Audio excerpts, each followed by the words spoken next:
Meus irmãos, a paz do Senhor, bom dia. Vamos pensar na palavra do Senhor no que diz respeito à nossa salvação. A salvação, no aspecto do Novo Testamento, é, na verdade, ser livre da penalidade eterna. Nas exéquias dos ímpios, eles fazem alusão às penas,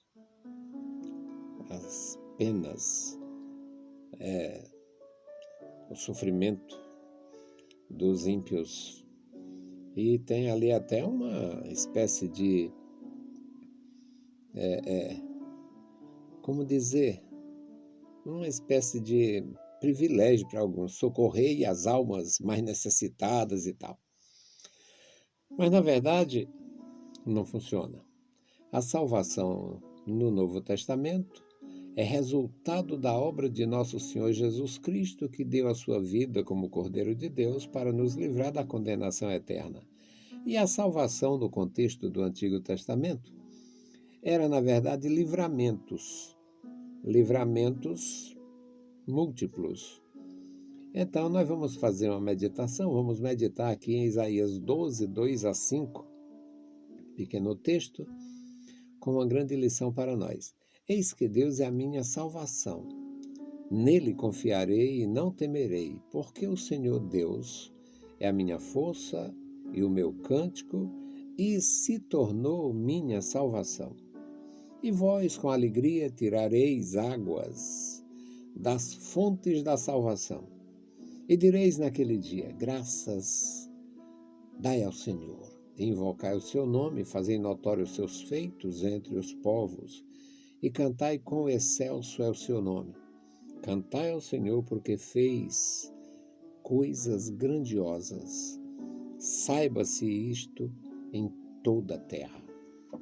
Então, a salvação, no contexto do Antigo Testamento, era ser poupado das pragas, era ser poupado das invasões, das hordas que sempre a humanidade ela é formada por gente de muitos tipos. E sempre houve hordas, tribos do deserto decidiam invadir determinada região habitada, determinada região que tinha edificações, portanto, uma comunidade sedentária, uma comunidade bem edificada, uma cidade-estado, e invadia e destruía, e tocava fogo, e roubava, assolava.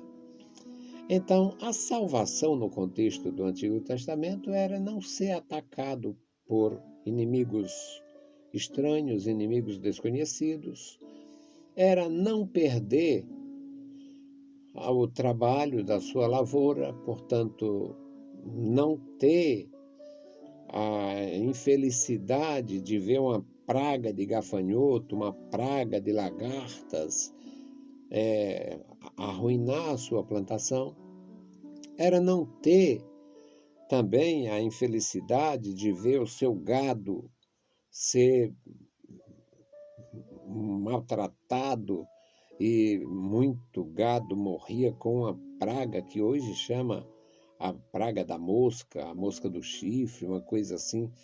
Ou seja, toda a vida o homem teve grandes desafios.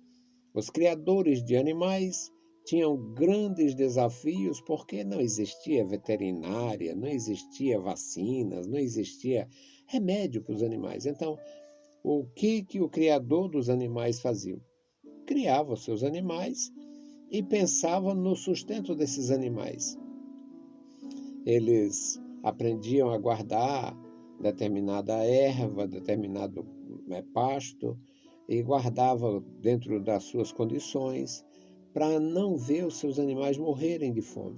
Mas é por isso que a gente lê tanto nas Escrituras, houve uma fome e o Elimeleque, com a mulher e os filhos, foram habitar em Moabe. Houve uma fome e o Jacó desceu ao Egito. Houve uma fome porque se faltasse a chuva no tempo certo, era dificuldade grande. Então, a salvação, no contexto do Antigo Testamento, era realmente a proteção divina em relação aos seus bens, a proteção divina em relação às suas próprias vidas, a saúde de seus filhos, de seus rebanhos e a colheita, o resultado, o bom resultado do seu trabalho. Então, isto aqui é um salmo de Isaías, e ele diz, na verdade, o salmo é pequeno, e para você entender melhor, e dirás naquele dia, graças te dou ao Senhor, porque ainda que te iraste contra mim, tua ira se retirou e tu me consolas. Toda a vida se teve convicção. Os profetas tinham isto e os adoradores em comum também tinham, que nem sempre a gente agrada a Deus.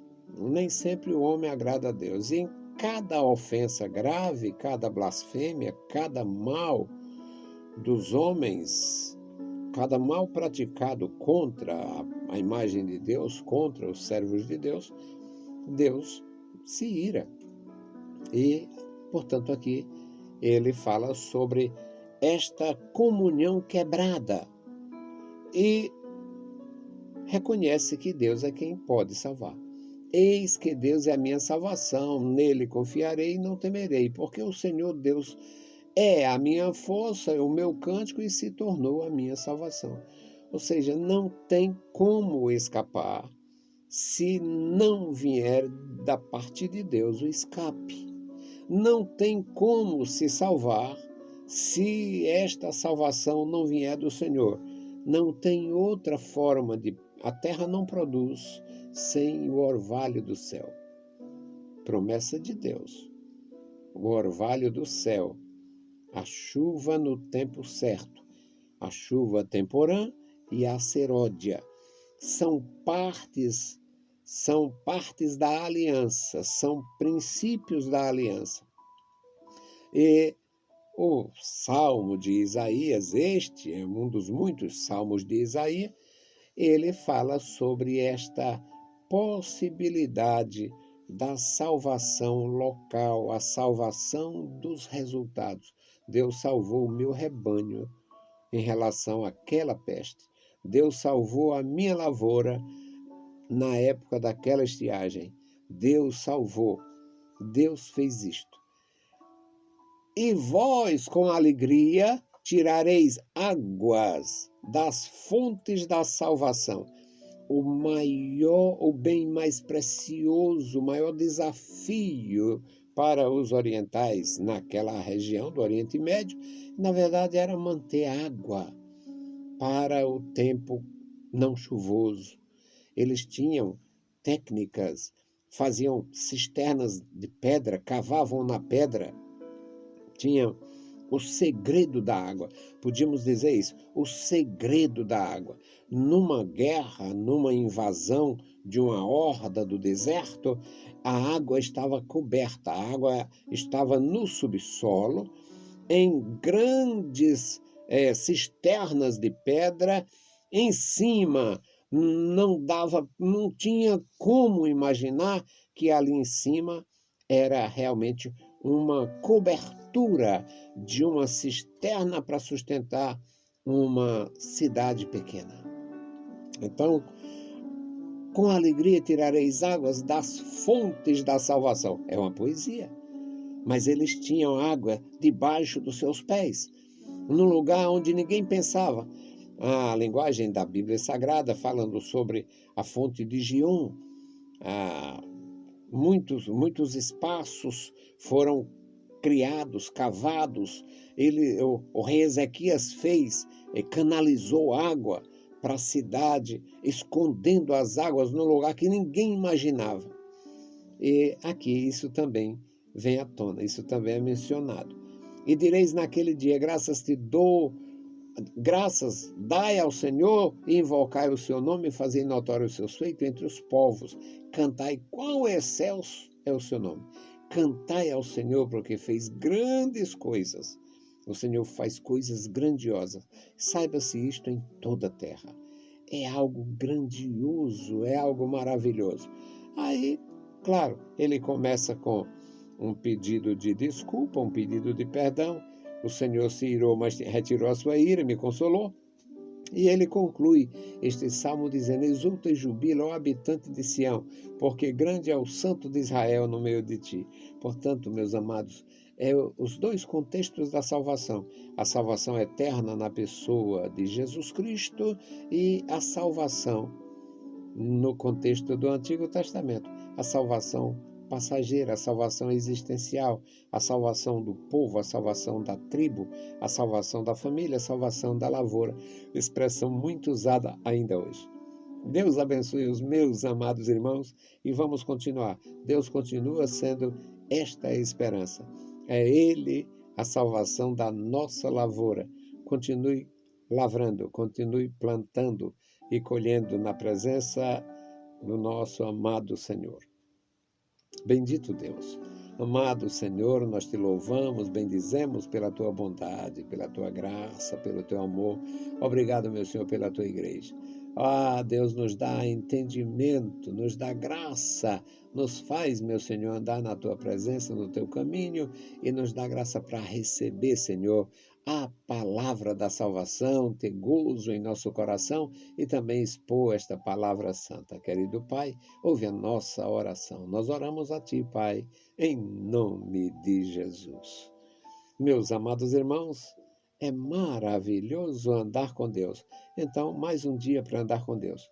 A paz do Senhor e bom dia!